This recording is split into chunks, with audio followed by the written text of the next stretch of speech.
பன்னீர் butter masala என்னோட style. இது ஒரு ஆத்தென்டிக் டேஸ்ட் கண்டிப்பாக கொடுக்கும். ட்ரை பண்ணி பாருங்கள். இதுக்கு நான் ஃபஸ்ட்டு ஒரு பவுல் எடுத்திருக்கேன்.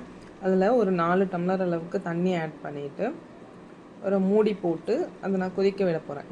கொதிக்கனா ரோல் பாயில் வரணும்னு கிடையாது, ஜஸ்ட் அந்த சின்ன சின்ன பாயில் வந்தாவே போதும். ஸோ ஒரு 6 நல்ல பெரிய தக்காளி பழம் எடுத்திருக்கேன். அது நல்லா பழமாக பார்த்து எடுத்துக்கோங்க. அதில் உள்ள அந்த வெள்ளை பார்ட் இருக்குல்ல, அந்த கண் இருக்குல்ல, அதை வந்து நம்ம ரிமூவ் பண்ணிடணும். ரிமூவ் பண்ணிவிட்டு தக்காளியை 2ஆக ஸ்லிட் பண்ணிடுறோம். ஸ்லிட் பண்ணிவிட்டு அந்த தண்ணி வந்து திறந்து பார்த்தோன்னா அது கொதிக்க ஆரம்பிச்சிருக்கு. பார்த்தீங்களா அந்த குட்டி. இந்த டைமில் வந்து நான் அந்த தக்காளி எல்லாத்தையும் அது உள்ள போட்டுருது. அதை வந்து மூடி போட்டு நான் மூடி வச்சிடுறேன். ஒரு 5 மினிட்ஸில் இது நல்லா கொதிக்க ஆரம்பிச்சிடும். நல்லா கொதிக்க ஆரம்பிச்சிருக்கு பார்த்தீங்களா. இந்த டைமில் ஸ்டவ் ஆஃப் பண்ணிவிட்டு நம்ம அந்த தக்காளி பழத்தை வந்து தனியாக ஒரு பிளேட்டில் வடிகட்டி எடுத்து வச்சுட்றோம். எடுத்து அதை ஆற வச்சிடலாம். இந்த தண்ணியை வந்து நான் ஊற்றலை, அது அப்படியே தான் வச்சுருக்கேன். 6 தக்காளி பழம் எடுத்திருக்கேன் இல்லையா, இதுக்கு 5 பெரிய வெங்காயம் எடுத்திருக்கேன். அது நல்லா தோல் எடுத்துட்டு நம்ம வந்து ரஃப் சாப் பண்ணிக்கிறோம். ஃபைன் சாப்லாம் பண்ண தேவையில்லை. ரஃப் சாப் பண்ணிவிட்டு அதை நம்ம வந்து வதக்கி அரைக்க தான் போகிறோம், அதனால ரஃப் சாப் பண்ணுறேன். ஒரு பேனில் கொஞ்சமாக அந்த வெங்காயம் வதக்கிறதுக்கு தேவையான எண்ணெய் எடுத்திருக்கேன். ஸோ அதில் வந்து அந்த வெங்காயத்தை போட்டு அதை வந்து லைட்டாக வதக்க போகிறேன். ரொம்ப ப்ரௌன் ஆகணும் அந்த மாதிரிலாம் இல்லை, லைட்டாக ப்ரௌனாக ஆகிற சமயத்தில் அதில் ஒரு 15 கேஷ்யூ சேர்த்து அதை நான் வந்து வதக்கி அரைக்க போகிறேன் அதை. ஸோ இதை இப்போ தக்காளி ஆறிடுச்சு. இதுக்கு வந்து நான் ஸ்கின்னை வந்து ரிமூவ் பண்ணிடுறேன். இது மாதிரி நம்ம 5 மினிட்ஸ் வந்து இந்த தக்காளி அந்த கொதிக்கிற தண்ணியில் போட்டு எடுத்தோம் அப்படின்னா நமக்கு அந்த ஸ்கின் பீல் அவுட் பண்ண வந்து ரொம்ப ஈஸியாக வரும். அது பார்த்திங்கன்னா தோல் வந்து அழகாக தனியாக எடுத்துகிட்டு வரது பார்த்திங்களா. அதை வந்து நம்ம எடுத்து போட்டுடுறோம். ஸோ அப்போ அரைக்கும் போது அது ஒரு நல்ல ஃபைன் கன்சிஸ்டன்சி கொடுக்கும் தக்காளி. அதனால தான் அது அந்த ப்ராசஸ் பண்ணுறோம். தக்காளி வெங்காயம் வந்து நல்லா சாட்டே பண்ணிவிட்டு இந்த ப்ரௌன் கலர் வந்தோடனே இதில் ஒரு 15 முந்திரி பருப்பு சேர்த்து அதையும் வதக்கிக்கிறேன். ஒரு 2 நிமிஷம் அதை வதக்கினா போதும். அதுக்கப்புறம் ஸ்டவ்வை ஆஃப் பண்ணிவிட்டு இதுக்கு வந்து ஒரு குட்டி பூண்டு பல்லுங்கிறதுனால ஒரு 20 பூண்டு பல் எடுத்திருக்கேன். ஒரு துண்டு இஞ்சி அதையும் போட்டு லைட்டாக அந்த சூட்டில் வந்து வதக்கிக்கிறேன். ஸ்டவ் ஆனில் இல்லை, அந்த சூட்டில் வதக்கிட்டு அதையும் தனியாக எடுத்து வச்சிடுறேன்.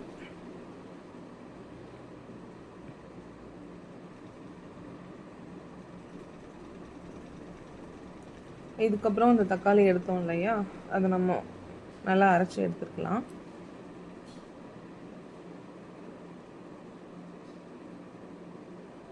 நல்லா ஃபைன் பேஸ்ட்டாக வந்துடும், வெண்ணெய் மாதிரி வந்துடும். ஸோ அதை வந்து அந்த தக்காளி வேக வச்ச தண்ணி இருக்கு இல்லையா, அதிலே கலந்து எடுத்துக்கிறோம்.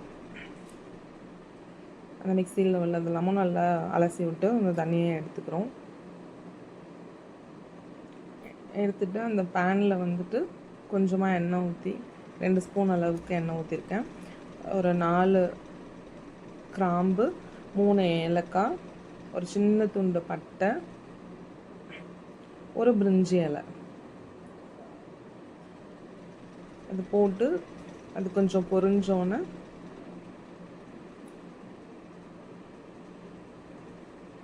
நம்ம அந்த தக்காளி தண்ணி வச்சுருக்கோம் இல்லையா, தக்காளி பேஸ்ட்டை கலந்து அந்த தண்ணி வச்சுருக்கோம்ல, அது எல்லாமே இதில் ஊற்றிடுறோம். அதையும் நல்லா மூடி போட்டு நல்லா கொதிக்க விட போகிறோம். அது கொதிக்கட்டும். இப்போது நம்ம அந்த வெங்காயம் வந்து ஆறி இருக்கும், அந்த வெங்காயம், இஞ்சி, பூண்டு ப்ளஸ் கேஷ்யூ நட் போட்டிருக்கோம் இல்லையா, அது வந்து நல்லா ஆறி இருக்கும். ஆறினதுக்கப்புறம் அதில் கொஞ்சமாக தண்ணி ஊற்றி, தண்ணியும் சேர்க்கலாம், இல்லை பால் இருந்ததுன்னா பால் கொஞ்சமாக ஊற்றி அதை நல்லா அரைச்சி எடுத்துகிட்டு வரணும். நல்லா மை மாதிரி வெண்ணெய் மாதிரி இருக்கணும். ஸோ அந்த இதில் வந்து நல்லா அரைச்சி வச்சுக்கணும்.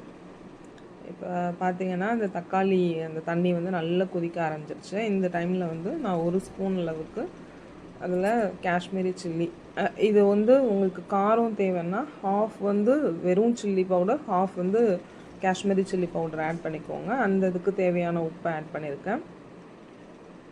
இப்போது அந்த முந்திரி பேஸ்ட், வெங்காயம் முந்திரி பேஸ்ட் இருக்கு இல்லையா, அதை வந்து நம்ம அந்த கொதிக்கிற தண்ணியில் ஆட் பண்ணிக்கிறோம்.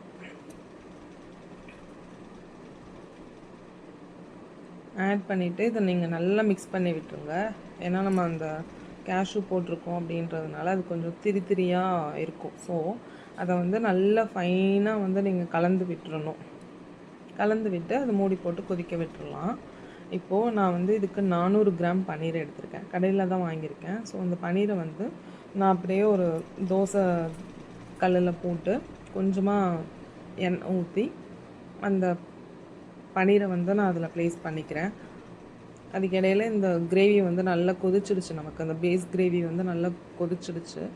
ஸோ இதில் நான் வந்து ஒரு ஸ்பூன் அளவுக்கு வந்து கரம் மசாலா, நான் வந்து ஆச்சி கரம் மசாலா யூஸ் பண்ணியிருக்கேன். உங்களுக்கு என்ன இது இருக்கோ நீங்கள் அதை யூஸ் பண்ணிக்கலாம். அது போட்டு மெத்தி இருக்கு இல்லையா, கசூரி மெத்தி, அந்த லீவ்ஸை வந்து கொஞ்சமாக க்ரஷ் பண்ணி அப்படியே நான் அதில் தூவி விட்டுருக்கேன். இந்த பன்னீர் வந்து ஒன் சைடு நல்லா ப்ரௌனிஷ் ஆகிடுச்சு. இப்போ பரட்டி போட்டு இன்னொரு சைடும் வந்து தோசை கல்லே வச்சு எடுக்கிறேன். இப்போ பார்த்திங்கன்னா கொஞ்சம் நல்லா ப்ரௌன் கலர்.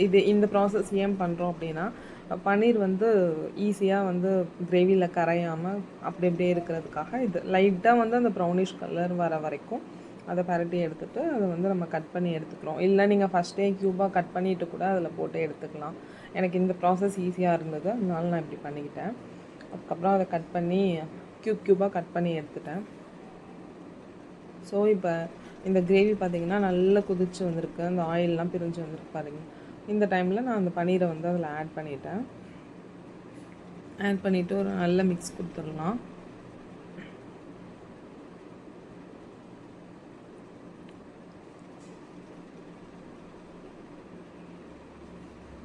இதுக்கு வந்து நான் பட்டர் வந்து இந்த அமுல் பட்டர் தான் வாங்கினேன். ஸோ அதை வந்து ஒரு பீஸ் கட் பண்ணி அது ரெண்டாக கட் பண்ணிவிட்டு நான் அதில் வந்து போட்டிருக்கேன். இதுக்கு இடையில உங்கள்கிட்ட ஃப்ரெஷ் க்ரீம் இருந்ததுன்னா நீங்கள் ஒரு ஸ்பூன் ஃப்ரெஷ் க்ரீம் கூட விட்டுக்கலாம். ஆனால் இந்த கிரேவியை நல்ல ரிச் டேஸ்ட் உங்களுக்கு கொடுக்கும். நல்ல ரிச் க்ரீமி டேஸ்ட் இந்த கிரேவி கொடுக்கும். ஸோ இவ்வளோ தான். இதில் நீங்கள் பட்டர் வந்து உங்ககிட்ட இல்லைன்னா ஒரு ஸ்பூன் நெய் கூட விட்டுக்கலாம். நம்ம வந்து பன்னீர் போட்டதுக்கப்புறம் ரொம்பலாம் கொதிக்க விடக்கூடாது. அப்புறம் கொஞ்சமாக கொத்தமல்லி தழை தூவிட்டு எடுத்தோம் அப்படின்னா நம்மளோட ரிச் பன்னீர் பட்டர் மசாலா கிரேவி ரெடி ஆகிடுச்சு.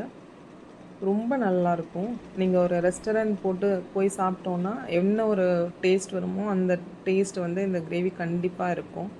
ஒரு டைம் ட்ரை பண்ணி பாருங்கள். உங்களுக்கு பிடிச்சிருந்ததுன்னா கமெண்ட் பண்ணுங்கள், ஷேர் பண்ணுங்கள், சப்ஸ்கிரைப் பண்ணுங்கள். தேங்க்யூ ஃபார் வாட்சிங்.